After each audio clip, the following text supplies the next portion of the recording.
पिछले 2 साल में तकरीबन 16 लाख पाकिस्तानी बेहतर फ्यूचर के लिए दूसरे ममालिक जा चुके हैं। इस वक्त 1 करोड़ से ज्यादा पाकिस्तानी दुनिया के मुख्तलिफ कंट्रीज में बस रहे हैं। क़याम पाकिस्तान से लेकर आज तक हुक्मरान 8 एजुकेशन पॉलिसीज ला चुके हैं, लेकिन रिजल्ट फेल्ड। आप लोग जो पाकिस्तान में मेरी वीडियो देख रहे हैं, आप में से 97% लोगों के पास मुल्क छोड़ने के लिए पैसे नहीं, यहाँ पैसा कमाना चाहते हैं लेकिन इन्वेस्टमेंट नहीं। पिछले 78 सालों से हमारे लीडर्स अपनी बारी का इंतजार करते आ रहे हैं और हमारे बाप दादा अपने लीडरों की बारी में अपने बच्चों के लिए 30 से 35 हज़ार की नौकरी लेने की उम्मीद में बूढ़े हो गए। लेकिन अब ये गलीज किस्म की उम्मीद भी खत्म, क्योंकि हुकूमत पाकिस्तान कई इदारे बेच चुकी है और बाकी अगले चंद सालों में बेच देगी। तो भाई हम क्या करें, खुद को ही खत्म कर लें? कोई इलॉजिकल मेथड अडॉप्ट करें? बिल्कुल भी नहीं। जी हाँ, गरीब बाप के घर पैदा होना आपकी गलती नहीं, लेकिन गुर्बत में ही जिंदगी गुजार देना और गुर्बत में ही मर जाना, ये आपकी सबसे बड़ी गलती होगी। आने वाली जनरेशन आपके एक्सक्यूज नहीं सुनेगी कि पाकिस्तान की पॉलिटिक्स ठीक नहीं थी, करप्शन बहुत ज्यादा थी, बल्कि वो आपसे सवाल करेगी आपके किरदार का, कि आपने अपनी बेहतरी के लिए क्या रोल प्ले किया। आप मेरी वीडियो उस वक्त देख रहे हैं जब आपके चारों तरफ अंधेरा है, घर के हालात बेहतर नहीं, नौकरी ना होने की वजह से भी कोई खास प्रोटोकॉल नहीं, लेकिन ये कब तक चलता रहेगा? अब वक्त आ गया है खुद को रिज्यूम करने का। देखो, हर रात के बाद सवेर होता है, तो उसी सवेरे की खबर मैं आपको देने लगा। दोस्तों, जमाना बदलता रहता है और हर बदलता जमाना लोगों के साथ नहीं चलता, बल्कि हमने जमाने के साथ चलना होता है। आपने अपनी स्पीडी जमाने के अकॉर्डिंग करनी है। अगर ऐसा नहीं करेंगे तो जमाना आपको पीछे छोड़ देगा और आपसे बहुत दूर निकल जाएगा। सोशली रिस्पेक्टेबल जिंदगी गुजारने के लिए आपकी क्लास मैटर करती है कि आप किस क्लास में एग्जिस्ट करते हैं। वर्ल्ड बैंक के मुताबिक मिडिल क्लास उस शख्स को कहा जाता है जो रोजाना $10 कमाता है, यानी 300 मंथली डॉलर्स, और ये तकरीबन पाकिस्तानी 80,000 रुपए से ज्यादा बनते हैं। अब आप अपना अंदाजा खुद लगाएं कि आप इस क्लास में एग्जिस्ट करते हैं या नहीं। अगर बात करें पाकिस्तानी सोशल स्ट्रक्चर की, तो पाकिस्तान में 2018 से ऑनवर्ड मिडिल क्लास कम हो रही है, जिसका मतलब है कि middle class is shifting to low class. World bank की रिपोर्ट के मुताबिक 2024 में पाकिस्तान में गुर्बत पिछले साल की निस्बत 7% बढ़ गई और 47% पाकिस्तानी आबादी पॉवर्टी लाइन से नीचे जिंदगी गुजार रही है। इसका मतलब कि 1 साल के दौरान 1 करोड़ से ज्यादा पाकिस्तानी पॉवर्टी लाइन से नीचे आ गए। अकॉर्डिंग टू इकोनॉमी एक्सपर्ट्स, अगर यही सूरत रही तो पाकिस्तान में मिडिल क्लास खत्म हो जाएगी। सॉरी टू से, हमने कभी सीरियसनेस का मुजाहरा किया ही नहीं। आइए इस बात को इस ग्राफ की मदद से समझते हैं। इस ग्राफ में आप देख सकते हैं कि हमारी इकोनॉमी में कभी फ्लो ऑफ स्टेबिलिटी नजर ही नहीं आई, जबकि दीगर ममालिक में ऐसा नहीं होता। जो लोग लॉन्ग टर्म पॉलिसीज बनाते हैं उनके यहाँ फ्लो ऑफ स्टेबिलिटी नजर आती है, लेकिन बदकिस्मती से हमारे यहाँ ऐसा नहीं है। हमने हमेशा ही तजर्बे किए हैं और एक तजर्बा हमने 1970 में किया था। हमारे उस तजर्बे के जमाने में दुनिया क्या कर रही थी, लोग क्या कर रहे थे, ये जानने की जरूरत है। तो सुनिए, 1947 में ट्रांजिस्टर की इजाद हुई, जिसकी वजह से कंप्यूटर पहले से कम एनर्जी पर काम करने लगा। 1960 में इंटीग्रेट सर्किट्स की बदौलत कंप्यूटर के साइज को कम किया गया। 1970 में माइक्रो प्रोसेसर की इन्वेंशन हुई, जिसकी वजह से कंप्यूटर के बहुत बड़े साइज को छोटा कर दिया गया, और यही इन्वेंशन थी कि जिससे साइंटिस्ट को ये यकीन हो गया कि कंप्यूटर को पर्सनल यूज में लाया जा सकता है। बात करें कंट्रीज की, तो इस वक्त डिजिटलाइजेशन की दुनिया में कौन कौन से ममालिक बढ़ चढ़ कर हिस्सा ले रहे थे, वो भी बड़ी इंटरेस्टिंग चीज है। अमेरिका के IBM और बेल लैब जैसे इदारे कंप्यूटर्स की दुनिया में लीडर्स का रोल प्ले कर रहे थे।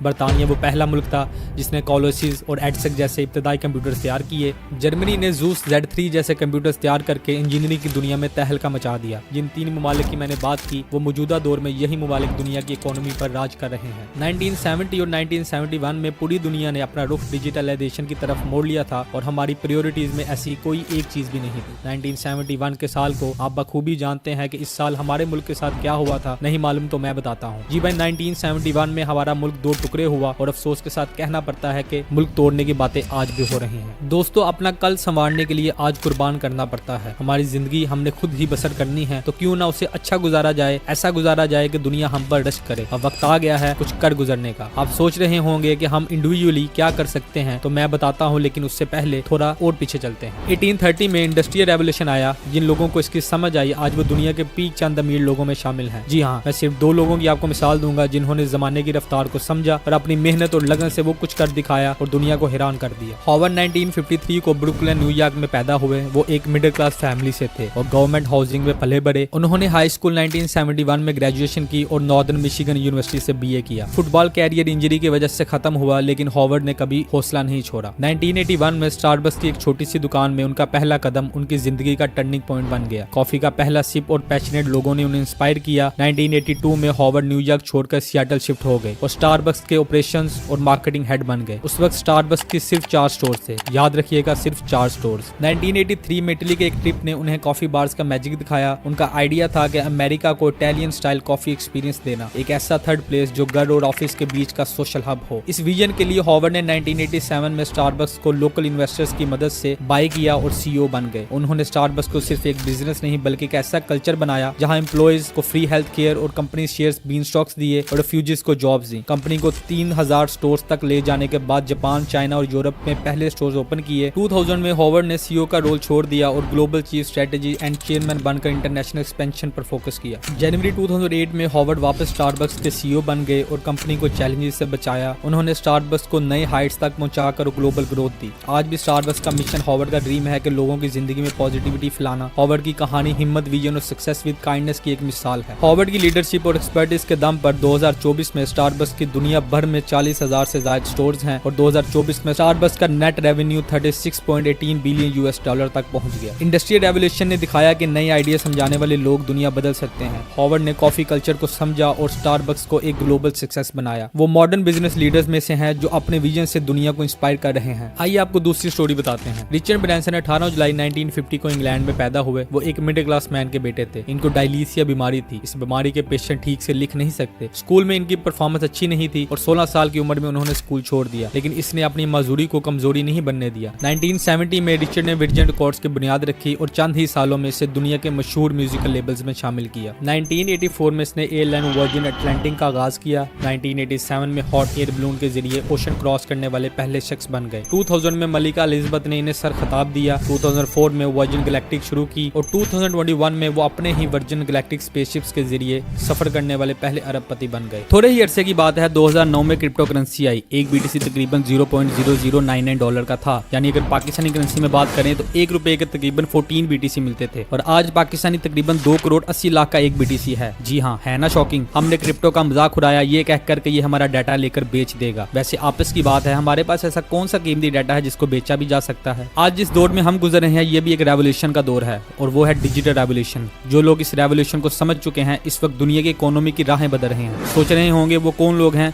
तो सुनिए। ये स्टोरी है हमारे पड़ोसी मुल्क इंडिया के एक छोटे से गाँव असम में रहने वाले लड़के की, जो हमारी तरह एक मिडिल क्लास फैमिली से था। उसका दिल चाहता था कि वो अपने आप को और अपनी फैमिली को जल्द से जल्द मिडिल क्लास फाउंडेशन से बाहर निकाले, लेकिन उसे पढ़ाई में कोई दिलचस्पी नहीं थी, बल्कि उसे एक और चीज में दिलचस्पी थी, वो थी कंप्यूटर। उसने अपने घर में अपना पुराना लैपटॉप उठाया और फैसला किया कि वो स्कूल जाना बंद कर देगा और खुद कोडिंग करके ऐप डेवलपमेंट करेगा। लेकिन अब प्रॉब्लम ये थी कि उसे सिखाएगा कौन, क्योंकि कॉलेज तो दूर की बात, वो स्कूल भी नहीं जा रहा था। असम में ऐसी जगह पर कोई मेंटोर भी मिलना मुश्किल था, इसलिए उसने यूट्यूब की हेल्प से कोडिंग और ऐप डेवलपमेंट सीखना शुरू की। उसने कई ऐप्स बनाई, कुछ काम की थी और कुछ बेकार। फिर उससे एक प्रॉब्लम का एहसास हुआ कि सोशल मीडिया ऐप्स के मैसेजेस को अलग अलग चेक करना पड़ता है, तो क्यों ना इन सबको एक ही मोबाइल एप्लीकेशन में कंबाइन कर दिया जाए। तो फिर क्या, वो इसी प्रोजेक्ट पे लग गया। कई दफा फेल होने के बाद आखिरकार उसकी ऐप तैयार हो गई। उसने पहले ये अपने दोस्तों के साथ शेयर की और वहां से उससे बहुत अच्छा रिस्पॉन्स मिला। देखते ही देखते ये ऐप वर्ड ऑफ माउथ के जरिए लाखों लोगों तक पहुंच गई। उस ऐप का नाम है टेक्स्ट और उस लड़के का नाम है किशन बेगारिया। पिछले साल ही वर्डप्रेस के फाउंडर मैड ने इस ऐप को $15 मिलियन में खरीदा, यानी लगभग 441 crore Indian rupees, that is approximately Pakistani 1500 crore. हो गए ना शौक। इस मिडिल क्लास लड़के के पास कुछ भी नहीं था, ना कोई बड़ी सेविंग, ना कोई बड़ी डिग्री, ना कोई गॉडफादर और ना ही कोई इतना खास एक्सपीरियंस, लेकिन पर फिर भी वो इस प्रोजेक्ट में कई सालों से काम कर रहा था और उसने सिर्फ अपने बेडरूम में बैठकर इस ऐप को डेवलप किया और खुद को दुनिया के अमीर लोगों में शामिल कर लिया। आप सोच रहे होंगे ये तो यूरोप के उन लोगों की बातें हैं जिनके पास मॉडर्न एजुकेशन,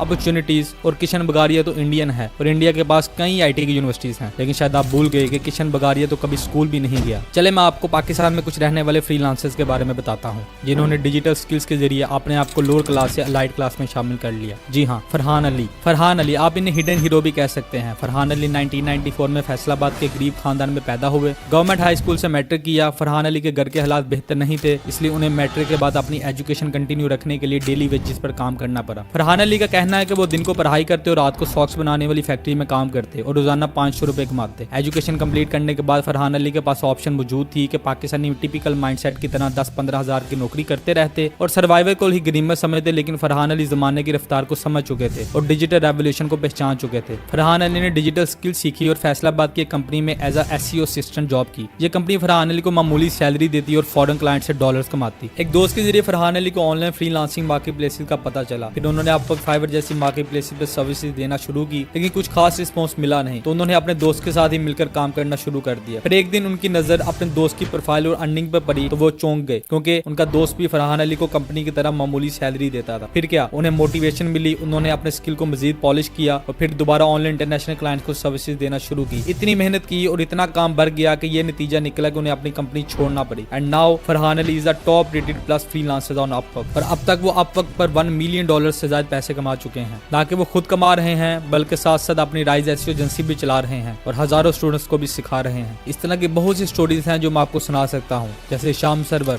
सैयद मोहम्मद अहमद शाह, जिन लोगों ने खुद पर काम किया और खुद को लोअर क्लास से लाइट क्लास में शामिल कर लिया। अब आप सोच रहे होंगे आप हमें बताएं कि हम क्या करें, कौन सा स्किल सीखें तो फौरन अमीर हो जाएं। ऐसा बिल्कुल भी नहीं। ये मैं आपको बिल्कुल नहीं बताऊंगा कि आप ये स्किल सीखो तो दिनों में अमीर हो जाओगे, आप फलां अकेडमी ज्वाइन करो दिनों में एक्सपर्ट हो जाओगे। देखो भाई, दरिया अपना रास्ता खुद मुंतखब करता है, इसलिए कामयाबी के लिए आपने अपने लिए किसी का बताया हुआ रास्ता नहीं अपनाना, बल्कि अपना रास्ता, अपना स्किल अपनी मर्जी से चूज करना है। लोगों की पॉकेट से पैसा निकलवाना दुनिया का मुश्किल तरीन काम है। दूसरों की पॉकेट से आप एक ही सूरत में पैसा निकलवा सकते हैं, वो है आपका स्पेसिफिक नॉलेज। आपका नॉलेज लोगों की जरूरत होना चाहिए। आपने सुना होगा डॉक्टर साहब जितने मर्जी पैसे लग जाएं लेकिन हमारा मरीज ठीक होना चाहिए। भाई आप पैसों की टेंशन ना लें, जितना मर्जी पैसे लग जाएं, मेरे लैपटॉप का डाटा रिकवर होना चाहिए। मैंने ये सिर्फ 2 ही मिसालें दी हैं और इन एग्जांपल्स में क्लाइंट मुंह मांगे पैसे देने के लिए रेडी हो जाता है। पता है इसकी रीजन क्या है? इसकी रीजन है इनका स्पेसिफिक नॉलेज। आप अपनी ही मिसाल ले लें, दिन में कितनी ही वेबसाइट्स को आप बुकमार्क करते हैं, कितनी ही मोबाइल एप्लीकेशन को आप अपने मोबाइल में इंस्टॉल करके रखते हैं, उसे इस्तेमाल करते हैं और उसमें चलने वाले फालतू किस्म के एड्स को ना चाहते हुए भी देखते हैं और यूट्यूब वीडियोस भी देखते हैं। इसकी वजह यह है कि ये सारा कंटेंट आपकी जरूरत है। अपने नॉलेज को इस हद तक ले जाओ कि आप लोगों की जरूरत बन जाए, लोग आप ही से काम करवाएं, चाहे उनको आपकी लंबी अपॉइंटमेंट ही क्यों ना लेनी पड़े, और चार्ज भी अपनी मर्जी का करो। ये तब ही मुमकिन है जब आपके पास स्पेसिफिक नॉलेज होगा। किशन बगारिया हो या शाम सरवर या फरहान अली, उन्हें भी कोई नहीं जानता था, लेकिन उन्होंने अपने एक्सपर्टीज और स्पेसिफिक नॉलेज के जरिए लोगों को अपनी तरफ मतवज्जा किया। ये सब आप भी कर सकते हैं, लेकिन इसके लिए आपको रातों को जागना होगा, उन लोगों जितनी मेहनत करनी होगी। अगर आपने अब ये डिसाइड कर लिया है कि आप कोई ना कोई स्किल जरूर सीखेंगे